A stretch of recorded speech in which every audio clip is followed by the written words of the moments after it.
शुकाचार्यांचं चिंतन आहे ना, भगवान शुकाचार्यांच्या समोर रंभा आली. आपल्याला माहिती असणारा दृष्टांत आहे. आता ती रंभा आहे, ती काही सामान्य स्त्री नाही आहे, सौंदर्य आहे, स्वर्गीय सौंदर्य आहे. तिचा देह काही पंचभूतात्मक नाही आहे. तिने शुकाचार्यांसमोर येऊन बऱ्याच हावभाव केले, त्यांना रिझवण्याचा प्रयत्न केला. आता ते शुकाचार्य ते म्हणाले, तुझ्या कुठल्याही हालचालीचा माझ्यावर काही उपयोग होणार नाही, कारण स्त्री म्हणजे काय आहे हे मी 12 वर्ष पोटात राहून बघितलंय. काय असतं आत भरलेलं.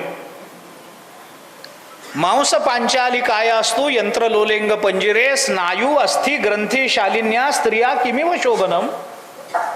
पंचदशीत विचारा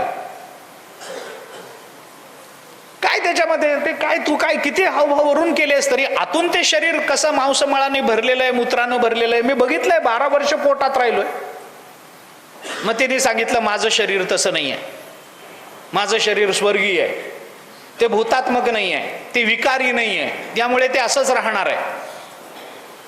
बघा माझ्या पोटामध्ये. तिने पोट फाडलं तर त्याच्यामधून सुगंधी द्रव्य बाहेर पडलं. आणि बघा माझं शरीर असं आहे, या शरीराचा भोग घ्या. अनागतानाम भोगानाम अवांछनम अकृत्रिमम आगतानांच संभोगम इति पंडित लक्षणम. विदुर नीतीत आलं सुरुवातीला.